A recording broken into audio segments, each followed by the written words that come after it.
Kenapa sih kalau misalkan kanker itu dia bisa kambuh, bisa muncul lagi? Ini penjelasannya yang sering banget orang itu jarang tahu. Nah, mari kita bahas selengkapnya yang dimana aku sharing ya. Itu keluarga aku ada yang kena kanker CA, waktu itu udah tumor ganas juga, tapi alhamdulillah itu bisa pulih menggunakan herbal dan hilang benjolannya dalam waktu kurang lebih 3 bulan sampai 4 bulan bersih total. Jadi teman-teman, kalau misalkan kan banyak tuh kadang orang itu udah pulih dari kanker, tapi dia bisa kambuh lagi, dia bisa muncul lagi. Kok bisa? Kenapa ya itu? Nah, ini teman-teman, kalau misalkan namanya kanker itu memang dia bisa tumbuh lagi. Karena apa? Karena ada sel kanker yang dimana namanya itu ada yang ketinggalan di dalamnya. Jadi ada yang tertinggal itu setelah pengobatan awal yang dimana itu karena namanya mutasi genetik kalau teman-teman tahu itu apa namanya yang menyebabkan sel-sel itu namanya sel abnormal. Nah, terus tumbuh lagi dan juga membelah yang tak terkendali. Bayangin aja kalau misalkan ada sel jahat dalam tubuh kita, dia berkesinambungan lagi, ya dia jahat, dia otomatis berkembang biak dong dalam tubuh kita lagi.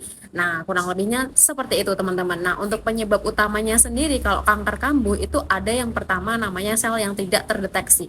Jadi ada beberapa yang sel kanker itu sangat kecil dan bahkan itu udah yang rusak teman-teman, sehingga kenapa tidak terlihat dalam pembedaian atau ketika biopsi.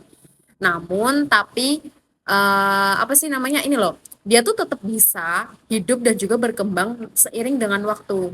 Nah, yang kedua itu adalah sifat agresif kanker itu sendiri. Nah, jadi kalau misalkan ini mutasi genetik, ini istilah semua sih ya teman-teman. Jadi ya mohon maaf kalau misalkan ada salah ya boleh dikoreksi aja teman-teman. Kita belajar bareng di sini.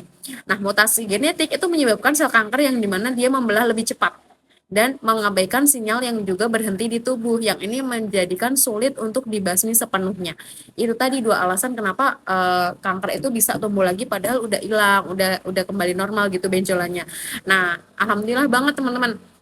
Mungkin ada orang yang sekarang lagi cari solusi untuk kena kanker tapi tanpa operasi atau gimana.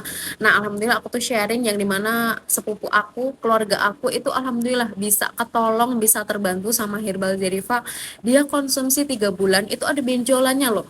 Itu alhamdulillah hilang mengecil dan sampai sekarang itu kemarin udah habis kontrol juga. Itu alhamdulillah udah bener-bener pulih, udah kembali sehat normal.